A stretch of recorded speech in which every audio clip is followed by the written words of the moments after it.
Tu prévois de faire un séjour en Colombie et tu désires connaître les prix pratiqués dans le pays, alors cette vidéo est faite pour toi. Hola chicos, hola chicas, j'espère que vous allez bien. Après 5 mois de voyage en Colombie, je vais te donner toutes mes astuces et toute mon expérience pour avoir les meilleurs prix. Dans cette première partie, on va parler de la nourriture et du logement et reste bien jusqu'à la fin. Je vais te partager mon budget pour ces deux critères pour un mois. T'es prêt? C'est parti. Alors on va commencer par le logement. Tout dépend ce que tu veux faire. Est-ce que tu veux prendre un logement sur quelques jours ou sur de la longue durée? Je te recommande de prendre au moins sur un mois. Sur quelques jours, tu vas payer très cher et surtout à Bogota. Ce qui est bien, c'est quand tu prends minimum un mois, tu vas avoir des réductions de 10-20% sur Airbnb et tu vas pouvoir aussi négocier avec les propriétaires. Si tu parles un petit peu espagnol, ça peut se faire, tu vas pouvoir négocier. Ensuite, j'ai pris par exemple à Medellín un appartement d'une chambre avec un grand canapé, un lit confortable, pas comme en Thaïlande par exemple. Très bonne connexion internet avec la fibre, tout ça. J'en ai eu pour à peu près 750 €.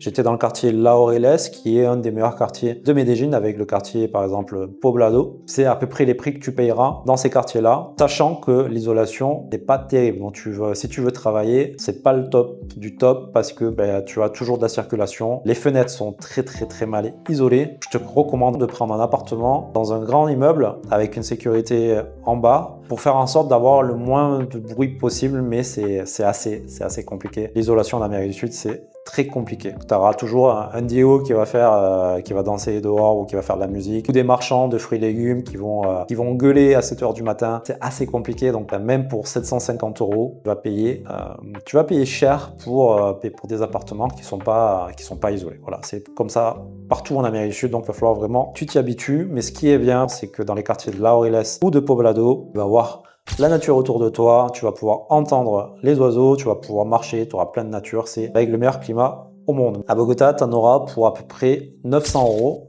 dans la zona T. La zona T, c'est une des meilleures zones avec Chapinero, le nord de Chapinero, qui s'appelle Chico. C'est vraiment la meilleure zone et tu auras tous les services possibles. Et donc, je payais 900 € pour un studio, donc une espèce de chambre qui faisait 25 mètres carrés, 30 mètres carrés, une toute petite salle de bain, une très bonne connexion internet. Là, ça c'est sûr que c'est top, mais pour le prix, c'est très compliqué. J'avais pris que du court terme aussi évidemment, donc c'était plus cher et tu vas t'en sortir pour minimum 40 € la nuit. Pour quelque chose de très bien placé, mais pour quelque chose de très petit. Compliqué. Bogota, c'est pas la meilleure ville. Il fait super froid. Alors, super froid en Colombie, ça veut dire entre 8 degrés et 15 degrés, il fait toujours gris, il pleut tout le temps.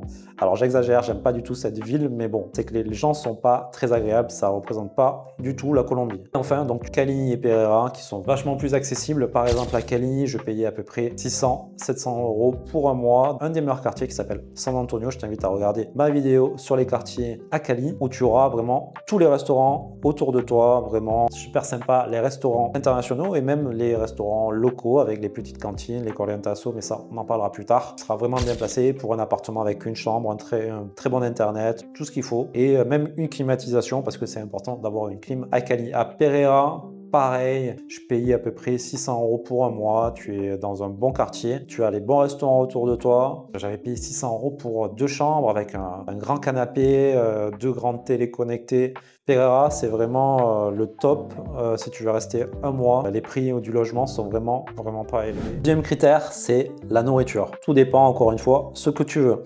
Est-ce que tu aimes bien manger dans des restaurants internationaux ou est-ce que tu peux te contenter de peu et tu mangeras tout aussi bien? Par exemple, moi je mangeais dans des corrientazo qui sont en fait des petites cantines et tu vas manger pour 3-4 €. Dans ces petites cantines, tu auras une soupe, un plat principal et un jus de fruits. Donc pour la soupe, tu vas pouvoir choisir entre haricots et sancocho, je te mettrai les photos. Ensuite pour le plat, tu choisis entre plusieurs viandes, donc tu auras le poulet, le porc ou la viande de bœuf et tu choisis un accompagnement. Donc, par exemple, tu peux choisir le riz, la pomme de terre, le manioc. Tu finiras plein. Moi, ce que je faisais, j'y allais à midi et c'était excellent. Les locaux sont super sympas et tu vas même te faire des potes. Les gens sont très cool. C'est une très bonne ambiance. Alors, comment tu trouves ces petites cantines? Tu cherches Menú del Día sur Google Maps et là tu vas pouvoir trouver plusieurs restaurants avec des bons ou des moins bons avis et je te recommande vraiment de regarder les avis et tu vas tomber vraiment sur des petits restaurants très sympas et ça fait vraiment l'affaire. N'aie pas peur d'y aller Même pour 3-4 euros, j'ai jamais eu de soucis, jamais eu d'intoxication. Je vais même te dire que j'ai eu une intoxication alimentaire dans un très bon restaurant à Bogota. C'est pas le restaurant, c'est pas la devanture qui fait l'hygiène. Aller dans ces petits restaurants, ça va te permettre de connaître la culture du pays et les plats du pays. Si tu veux t'intégrer, va dans ces petites cantines. Ensuite, tu as les restaurants internationaux. Et là, tu vas trouver de tout. Donc, tu auras des restaurants français, espagnols, américains, donc de burgers évidemment. Tu auras italiens aussi. Alors, les Italiens, tu en as partout, hein. Ça s'exporte très très bien. Et là, les prix seront entre, on va dire, minimum 10 euros. 10 euros et ça peut aller jusqu'à 30 euros, 30, 40 euros. Et bon, là, ça sera plus du gastro. Donc là, de temps en temps, si tu veux te faire des restaurants internationaux et tu en as un peu marre de la nourriture locale, fais attention, tous les restaurants ne se valent pas. Plus ils sont instagrammables, hashtag trop mimi, plus tu auras un rapport qualité-prix très mauvais. Tu as cette offre également. Moi, ce que je faisais, c'est que j'allais dans les Corrientes-Tasso à midi et je faisais quelques restaurants le soir où je prenais de la nourriture à emporter et ça m'allait très très bien. Enfin, je te révèle mon budget.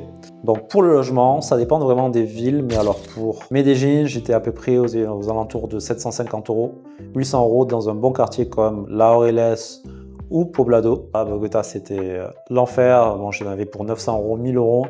Donc je suis resté sur du court terme, donc c'était à peu près ça si je multiplie par le nombre de jours que j'aurais passé pour un mois. Donc c'était 40 euros, 45 euros la nuit minimum pour quelque chose de vraiment de petit, de ridicule. Pour Cali et pour Pereira, ouais, j'en étais plus à 550 euros, 600 euros dans des très bons quartiers. Cali, Pereira, c'est vraiment le top si t'as pas un gros budget. Ensuite, les restaurants, donc en mangeant dans les Corrientes-Tasso, dans les petites cantines à peu près tous les jours, 3-4 euros par jour chaque midi. On avait à peu près pour 2 euros de nourriture en tout par jour, plus aussi les choses que je m'achetais à côté pour les courses, donc les bananes, les fruits et légumes. En tout, je suis à peu près à 350 euros de nourriture, 350 euros sans cuisiner. Je ne cuisinais pas. Un gain de liberté, de temps. Tu additionnes les deux, donc par exemple le logement plus la nourriture, par exemple à Medellín, donc à 1150 euros. À Bogota, ça va être beaucoup plus cher, du coup tu seras plus à 1300 euros. Juste pour ces deux critères-là. Cali et à Pereira, logement plus nourriture, tu t'en sortiras à moins de 1000 euros. En conclusion, pour cette première partie, je te recommande de prendre un logement sur le long terme, de pouvoir négocier ce logement ou d'avoir les réductions avec Airbnb à moins 10, moins 20%. Je te recommande pas du tout de rester sur du court terme dans chacune des villes parce que ça va te coûter super cher, à moins que tu ailles à Cali, Pereira et ça ira à la limite. Et ensuite, pour la nourriture, prends des produits qui sont pas importé, là tu t'en sortiras vraiment bien si tu as un budget très serré. Merci d'avoir suivi cette vidéo. Dis-moi en commentaire voilà, ce que tu penses des prix en Colombie. Pense à t'abonner et à mettre un like, ça aide vraiment la chaîne à être connue. Et à très bientôt vers le chemin de la liberté.